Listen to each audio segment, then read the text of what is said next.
I have my proven adventure modifications, but I also did a serious preparation before my trip around Central Asia. In this video, I'm gonna tell you what worked well and what just failed. So if you have nothing to do, grab your favorite drink and stay with me.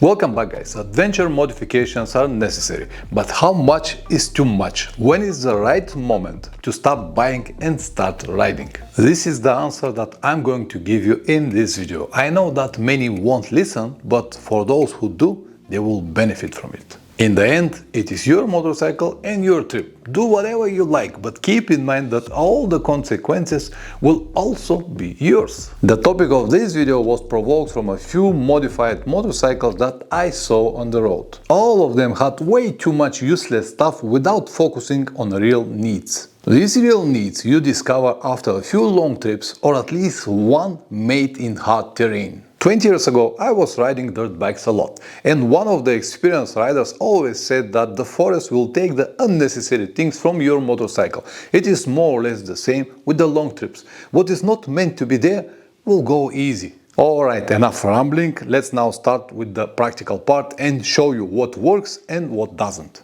Number one, protection. This is the part that many people are afraid they may drop the bike, they need a serious protection, and many more like that. And I perfectly understand it.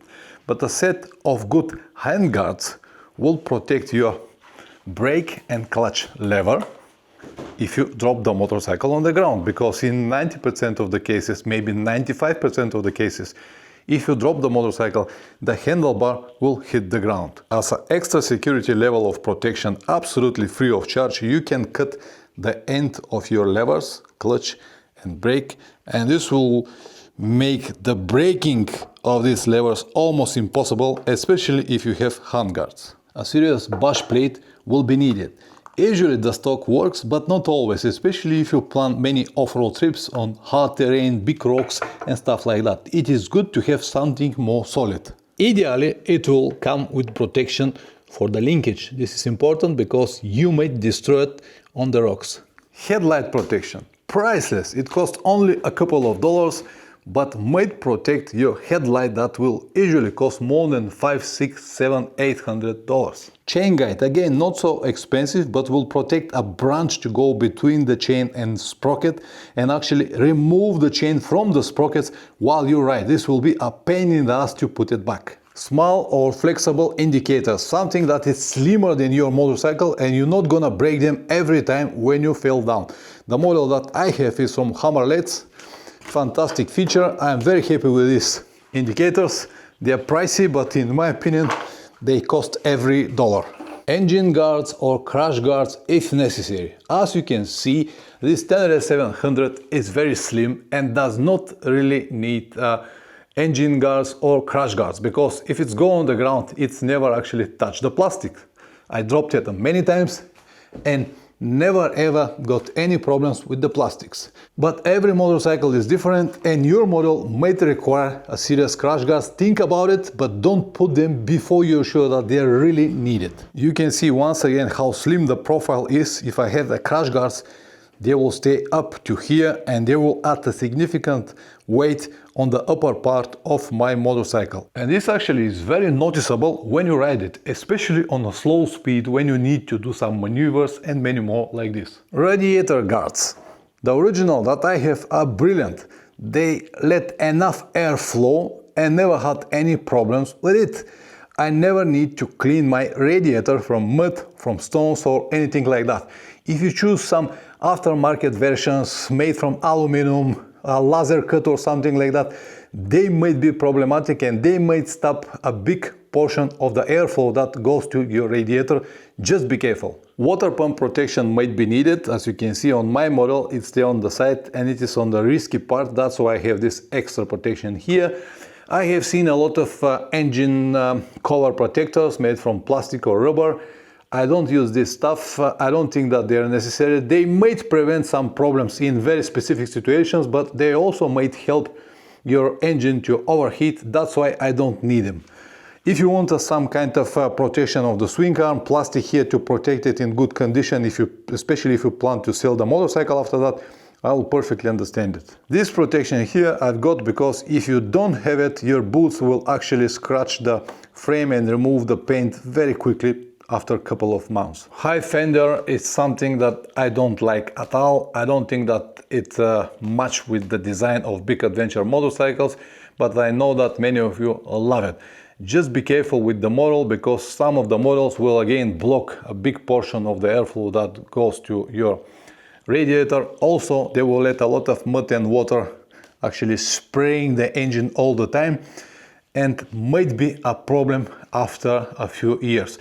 Also, a big high fender will react like a sail when you have a strong wind and will actually move your motorcycle on the road.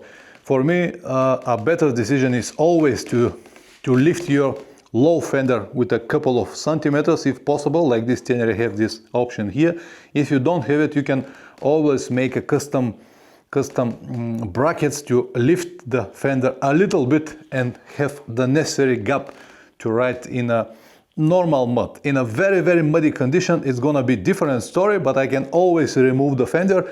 Or in the first place, this motorcycle is not built to go on very deep and serious mud. In terms of security, I have only disc lock with me that stays always on this bracket on my motorcycle. It stays here or on the front disc when it's needed. I understand that chain protects better, alarm systems of stuff like that. These things you might have it when you are at home, but when you travel, it's different story. And of course, I have a Monimoto GPS tracker fit on my motorcycle that works like alarm and provide GPS coordinates in the case someone is able to steal my motorcycle. In terms of performance, here the list is endless. You can buy so many things, you can spend so much money. The result will be, I don't know, always questionable.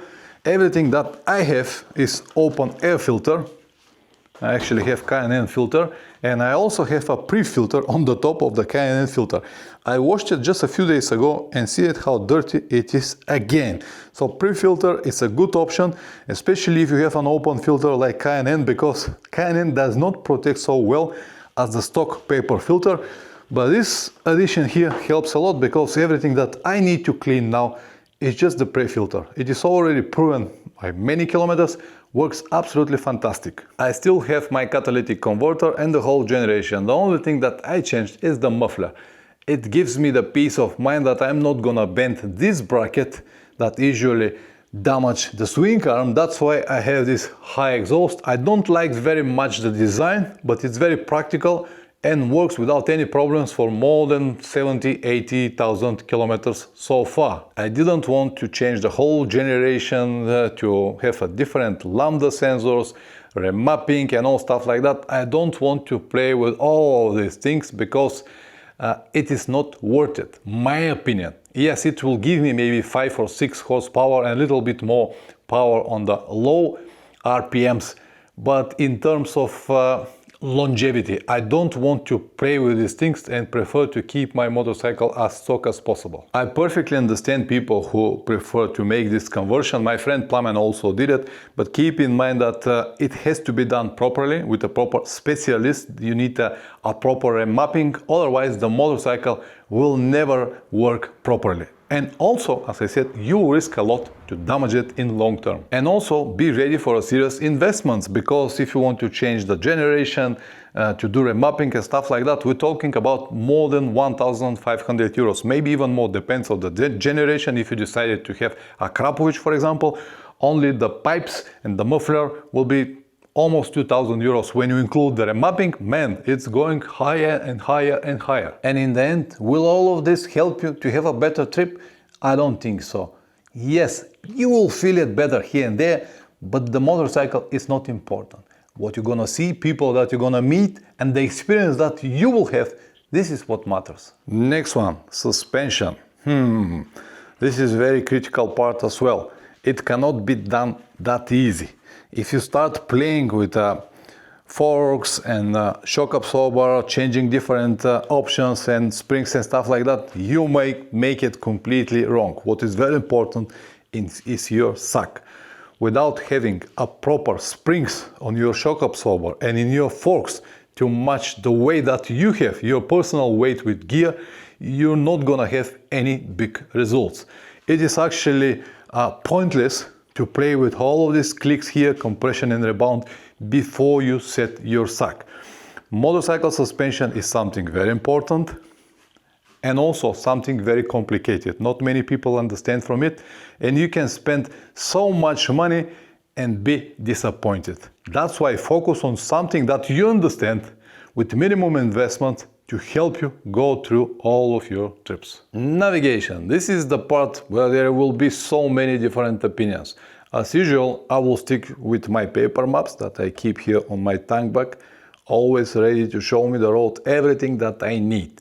And recently I mounted this CarPlay device for my trip around Central Asia in the case I need to find a specific address in big cities. It actually replaced my old telephone that I kept here for this situation. And for my surprise, this device survived absolutely perfect 22,000 kilometers without any problems, any kind of riding conditions, a lot of rain, dust, mud, and so much shaking. So the long-term test was done and the device survived. I am very happy with it. Many people warn me out that it will drain my battery very quick, it will overheat. Nothing like this. I was able to ride at least 10-12 hours per day with it without draining my battery. And also I spent more than 2 weeks on temperatures over 40 degrees. So I can confirm that it works in any conditions so far. And I am not paid to say all of this. As you can see, I use it and you can see it on all of my videos around Central Asia. Heated grips. I have only one word: priceless. I use them all the time. Even if you plan to travel only in the summer, I can guarantee that if you're on long trip and crossing mountains, you're gonna need them all the time, especially early morning when the temperatures drops or when you go and climb some mountain passes. Install one and you can thank me later. Seat modifications. As you can see, I ride with the stock seat. The only modification that I have is this 3D mesh that stays on the top. It costs just a couple of dollars, but it makes a significant difference. The stock seat of the Ténéré actually is much better than many people believe. Even the rally version is worse than this because it looks better, it provides more cushion, it's more soft, but it presses your ass in very specific points and you wouldn't understand it until you try it for a couple of days. Stock seat is perfect for me. Don't spend immediately $300, $400, $500 for seat because they all work but not on the way you expect, especially if you have a curvy shape like this or some custom seats that will always slide you exactly on the same position. With this one I can move forward, backward, left, right and have a good comfort. And after 115,000 kilometers on this seat, I can tell you that I will never change it. Auxiliary lights. I know that people love them, but they are absolutely not necessary. If you think that you need them so much if you ride a lot in the dark, install whatever model you like, but always keep in mind that this might be a long-term problem for your motorcycle because of not proper montage, because of not exactly quality items that you can buy. Nowadays China bombards everyone and every web page you open with different options, and some of them looks absolutely great on paper, but in long term things are different. Also be careful with the installation process. Do it with a proper mechanic, someone who understands very well how to make everything, because instead of having more light you can finish with circuit or dead battery. And for your information, I have done more than 400,000 kilometers in some of the most difficult and brutal traffic situations around the world, like Pakistan, India, Nepal, Bangladesh, big cities in South America, now in Central Asia. I don't know what people think that these lights will help them. They always say that it's for good visibility. Most of you believe that if you have auxiliary lights, you'll be more visible, especially in the traffic. Partly you're right, but sometimes people miss a big truck with dozens of lights on it. So this is not a guarantee at all. So be careful with it. As I said, Be careful with installation and stuff like that, and you'll be alright. Simple things like white foot pegs helps a lot, especially when you need to ride for many hours standing. A foldable brake lever, it's a must-have, because if you go down, the first thing that you're gonna bend is your brake lever. It is the same with the gear shifter. Usually it is foldable for most of the motorcycles, but sometimes people buy very big extended made from aluminum and stuff like that. If you bend aluminum, it's more likely that you're gonna break it when you try to straighten it. That's why I keep the original, because they are from metal. In the case I bend them, I can always straighten them. Spare clutch cable always here, rotated under the tank, ready to use in no more than 10 minutes, and cost almost nothing, just a spare clutch cable that you should have anyway. Extended battery cable here to use it to plug my air compressor, which by the way I keep under the seat. So far everything that I have listed here worked without any problems for more than 100,000 kilometers. Some of these items are on my motorcycle right from the beginning, which means 115,000 kilometers.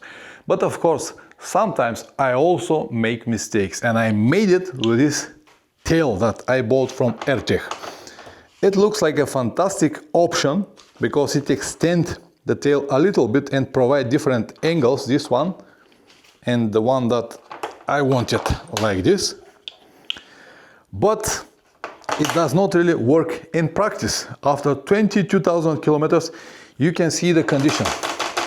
It shakes a lot, and also you can see that now I have a zip ties behind, because these locks here that are built to remove the plate in the case you need it actually destroy the beds. And the reason I have it here, because Plamen's number plate flew in the air like this when I was riding behind him, and it's good that I was riding behind him because I saw it and we got it and installed it again, and this time we secured it with zip ties. So poor design here with the bolts or something, I don't know, I have to do it properly. And friend of mine bought this tail, and because he doesn't want to install it, I bought it from him, and now I'm gonna make my own Bulgarian design. I'm gonna change these bolts here and make it properly to stay on my motorcycle, because as I said, I like the design but not the build quality. All of this is not acceptable. It's just, I don't know. And by the way, I was informed from a follower of the channel who told me that he already has this bad experience with the tail, and I tried to prevent these problems by installing a rubber part here just to prevent all of these bumps, but as you can see, it doesn't work. So it will be changed with handmade by me again. A few more small modifications like this wire here to prevent losing this pin, and I have the same on the front parts, just like this, again, cost nothing. This fender extension is also good because it prevents a lot of dust and mud to go straight to the engine. Now, conclusion. The things that you might need and the things that you really need, as you can see, are completely different. From all the modifications that I have done on this motorcycle for more than 100,000 kilometers, only one failed. The tail, and it was recently installed. But with a few small tweaks, I will make it work perfectly for the future. You just need to use my brain and simple logic and the experience that I have from this one. So yes, I paid it twice, but I learned an important lesson. Don't convert a simple machine to overcomplicated motorcycle that you cannot fix on the road. In hard conditions, the simplicity will always win. I talk a lot about all of these things in my online course Adventure Riding Without Illusions. Over there, for only 6 hours, you can gain information that took me more than 15 years to learn. Link in the description down below. I hope that this video will help you at least one person press like or dislike, whatever it deserves. If you subscribe, even better. See you in the next one. Ciao.